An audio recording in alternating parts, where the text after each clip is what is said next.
તો અરવલ્લીમાં પણ વરસાદી માહોલ છે। શામળાજીના મેશ્વો ડેમની મેશ્વો નદી બે કાંઠે વહેતી થઈ। ઉપરવાસમાં ભારે વરસાદના કારણે મેશ્વો નદીમાં પાણી આવ્યા છે। પાણી વધતા ભિલોડા, મોડાસા અને દનસુરાના નદી કિનારાના 20 જેટલા ગામોને એલર્ટ કરવામાં આવ્યા છે।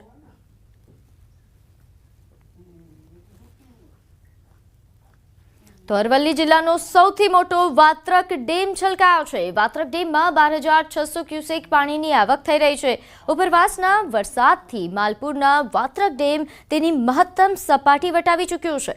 રૂલ લેવલ જાળવવા માટે વાત્રક નદીમાં પાણી છોડાયું। વાત્રક ડેમના 2 દરવાજા 3 ફૂટ ખોલીને નદીમાં પાણી છોડાયું હતું। વાત્રક ડેમમાં પાણી છોડાતા આગળના ગામોને પણ સતર્ક કરવામાં આવ્યા છે। તો દ્રશ્યો વાત્રક ડેમમાંથી પાણી છોડાતા નદીના છે।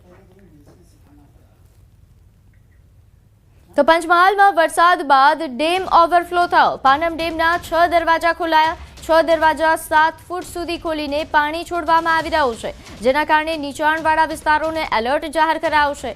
હાલ ડેમમાં રૂલ લેવલ જાળવી રાખવા માટે ડેમના દરવાજા ખોલવામાં આવ્યા છે। પાનમ ડેમમાંથી પાનમ નદીમાં પાણી છોડવામાં આવતા જ નદી કાંઠાના પંચમહાલ જિલ્લાના શહેરા તાલુકાના 5 તેમજ મહીસાગર જિલ્લાના સંતરામના 2 તો લુણાવાડાના 9 અને ખાનપુર તાલુકાના 1 ગામોને એલર્ટ જાહેર કરવામાં આવ્યું છે।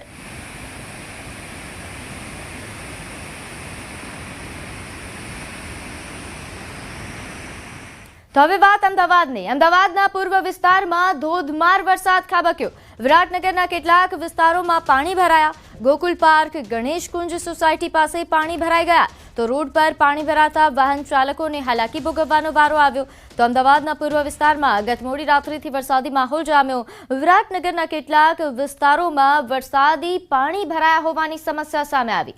રોડ પર પાણી ભરાતા વાહન ચાલકોને ઘણી મુશ્કેલીઓનો સામનો કરવામાં આવ્યો। તો પૂર્વ વિસ્તારમાં ધોધમાર વરસાદ ગત મોડી રાત્રિથી શરૂઆત થયો। વહેલી સવારે પણ વરસાદ પડ્યો, જેના કારણે ઘણા વિસ્તારો છે કે જ્યાં પાણી ભરાઈ જવાની સમસ્યાઓ સામે આવી। દર વખતની જેમ વિરાટનગરમાં ફરી પાણી ભરાયા, જેના કારણે વાહન ચાલકોએ વહેલી સવારે હાલાકી ભોગવવાનો વારો આવ્યો।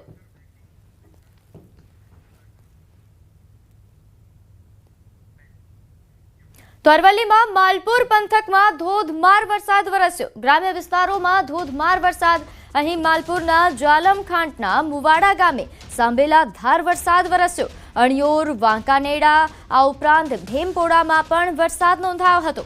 તો અરવલ્લીમાં વહેલી સવારથી ધોધમાર વરસાદ। અહીં જાલમના ખાંટના મુવાડા ગામે વરસાદ નોંધાયો। આ ઉપરાંત અણિયોર, વાંકાનેડા અને ભીમપોડામાં પણ વરસાદ નોંધાયો હતો, જેના દ્રશ્યો સામે આવ્યા છે। ઘણા એવા વિસ્તારો છે કે જ્યાં પાણી ભરાઈ જવાની સમસ્યાઓ પણ સર્જાઈ। તો આ તરફ ધોધમાર વરસાદથી બનાસકાંઠા પાણી પાણી થયું। થરાદના મલુપુર રોડ પર વરસાદી પાણી ભરાયા। થરાદની કૃષ્ણાનગર સોસાયટીમાં પાણી ભરાતા રહીશો મુશ્કેલીમાં મુકાયા। સામાન્ય વરસાદમાં જ મલુપુર રોડ પાણીમાં ગરકાવ થઈ જાય છે, ત્યારે આ વખતે પણ આ જ પ્રકારની પરિસ્થિતિ જોવા મળી। મલુપુર રોડ પર પાણી ભરાયા, જેના કારણે વાહન ચાલકોએ હાલાકી ભોગવવી પડી। અહીં રહેણાંક વિસ્તારમાં પાણી ઘૂસી આવતા રહીશો પણ હેરાન થયા। તો અરવલ્લીમાં સતત વરસાદ વરસતા ધોધ સક્રિય થયા। સિઝનમાં પ્રથમ વખત સુનસર ધોધનો આટલો આહલાદક નજારો જોવા મળ્યો। ધરતી માતાના મંદિર પાસે ડુંગર પરથી આ ધોધ વહે છે, જેને જોવા માટે ઘણા સહેલાણીઓ પણ આવતા હોય છે, પરંતુ સિઝનમાં પહેલી વખત આટલા આહલાદક દ્રશ્યો અહીંથી સામે આવ્યા। અરવલ્લીમાં સતત વરસાદ નોંધાઈ રહ્યો છે, જેના કારણે અરવલ્લીમાં ઘણા ધોધ સક્રિય થયા છે। તો મોડી રાત્રે બોટાદ પંથકમાં પણ મેઘરાજાએ દબદબાટી બોલાવી। જિલ્લાના બરવાડા પંથકમાં ધોધમાર વરસાદ વરસ્યો। બરવાડા શહેર સહિત સમગ્ર તાલુકા પંથકમાં વરસાદ વરસ્યો।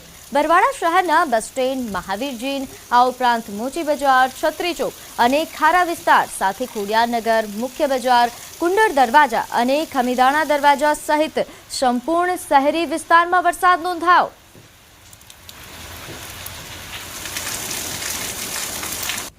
તો પાટણના રાધનપુરમાં પણ વિરામ બાદ વરસાદી માહોલ। રાધનપુર શહેર તેમજ ગ્રામ્ય વિસ્તારમાં ધીમી ધારે વરસાદ વરસ્યો। અહીં કુંતાસરી, મઘાપુરા, પ્રેમનગર, પોરાણા અને ગૌટિંબા સહિતના ગ્રામ્ય વિસ્તારમાં વરસાદ નોંધાયો। તો અહીં અસહ્ય ગરમી વચ્ચે વરસાદ વરસતા વાતાવરણમાં ઠંડક પ્રસરી, લોકોને ગરમીથી રાહત મળી।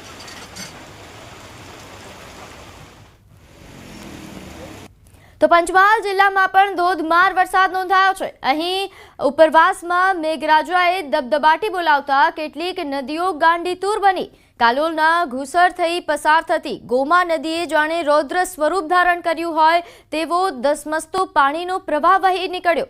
તો કોઝવે પરથી પાણીનો પ્રવાહ વહેતા માર્ગ પર લોકોની અવરજવર બંધ કરવી પડી હતી।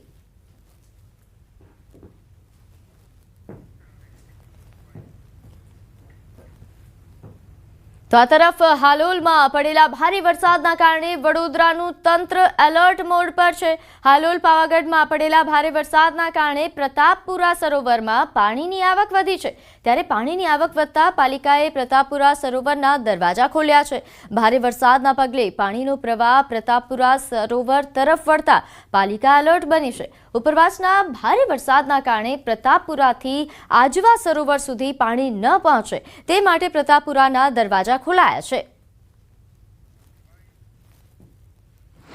એટલે જે ઉપરવાસમાંથી પાણી આવે છે અત્યારે પ્રતાપપુરામાં સ્ટોર કરીને પ્રતાપપુરાને ગેટ્સ ખોલીને રાખ્યું છે, જેથી કરીને સાંજ સુધી એ નીકળી જશે આજવા અને સૂર્યમાં પણ। તેનાનું પણ અત્યારે ખુલ્લું છે એટલે તમામ અમે ઓપન ફ્લોમાં રાખ્યું છે। કેરિંગ કેપેસિટી વધારાના કારણે પાણી નીકળી જવાનું આશા છે।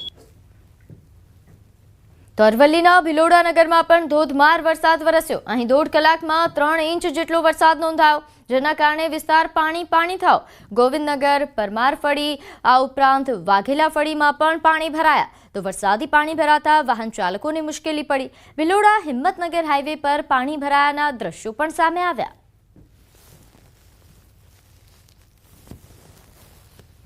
તો આ તરફ મેઘરાજના કુણોલ ગામે પણ કોઝવે પર એક બાઇક ચાલક તણાયો। ગામમાં લોકોએ જીવના જોખમે બાઇક ચાલકનો જીવ બચાવ્યો। કુણોલ ગામમાં આવેલ કોઝવે પર પાણી ફરી વળ્યા છે, જેના કારણે લોકોને અવરજવર માટે મુશ્કેલીઓ પડી રહી છે અને તે દરમિયાન આ ઘટના બની।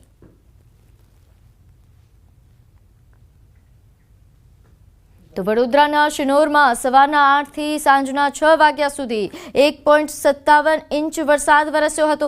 નીચાણવાળા વિસ્તારોના ખેતરોમાં વરસાદી પાણી ભરાયા છે। ગતરોજ અહીં મેઘરાજાએ દબદબાટી બોલાવી। ખેતરોમાં વરસાદી પાણી ભરાતા કપાસ, એરંડા સહિતના ખેતી પાકને નુકસાન થવાની ભીતિ છે। ખેતરોમાં વરસાદી પાણી ભરાતા ખેડૂતોના જીવ તાળવે ચોંટ્યા। શિનોરમાં સિઝનનો અત્યાર સુધીનો કુલ 33.66 ઇંચ વરસાદ નોંધાયો છે। તો હાલ તો ખેતરો પાણીમાં તરબોળ।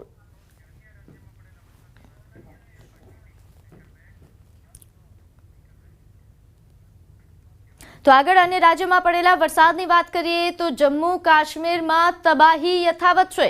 વેગન બનિહાલમાં લેન્ડસ્લાઇડ થવાની ઘટના બની। દ્રશ્યોમાં જોઈ શકાય છે કે પહાડમાંથી મોટા પાયે લેન્ડસ્લાઇડ થઈ રહ્યું છે, જેના દ્રશ્યો સામે આવ્યા છે। ખૂબ જ ચોંકાવનારા દ્રશ્યો નોંધનીય છે કે જમ્મુ કાશ્મીરમાં ભારે વરસાદના કારણે તબાહી યથાવત છે। હજુ પણ લેન્ડસ્લાઇડની ઘટનાઓ બની રહી છે, જેના એક આ દ્રશ્યો વિડીયો પણ સામે આવ્યો।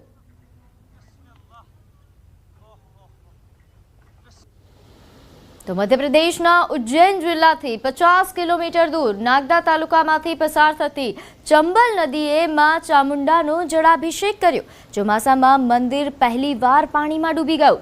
ચામુંડા મંદિરના પૂજારીએ કહ્યું કે આટલા જોરદાર પ્રવાહ પછી પણ માતાનો શૃંગાર બગડતો નથી અને મંદિરને પણ કંઈ થતું નથી। ઉલ્લેખનીય છે કે ઇન્દોર અને ઉજ્જૈનની આસપાસના વિસ્તારોમાં સતત વરસાદના કારણે 2 દિવસ પહેલા શિપ્રા નદીનું પાણીનું સ્તર વધી ગયું હતું, જેના કારણે ઘાટ પર બનેલા મંદિરો પાણીમાં ડૂબી ગયા હતા।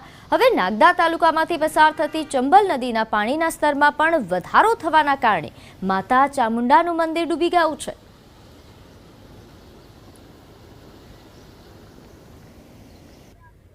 મધ્યપ્રદેશમાં પણ મેઘરાજાએ સટાસટી બોલાવી। સોડપુર ગામમાં નદી પાર કરતી વખતે એક યુવાન તેની બાઇક સાથે નદીમાં પડી ગયો અને તણાઈ ગયો।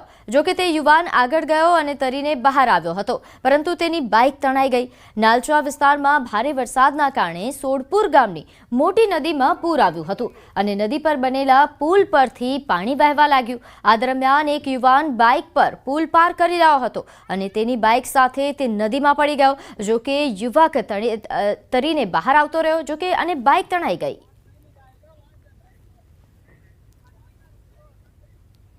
તો મધ્યપ્રદેશમાં મેઘરાજાએ સટાસટી બોલાવી છે. શોડપુર ગામના આ દ્રશ્યો છે કે જ્યાં નદીમાં પૂર આવ્યું, જેના કારણે આ ઘટના બની.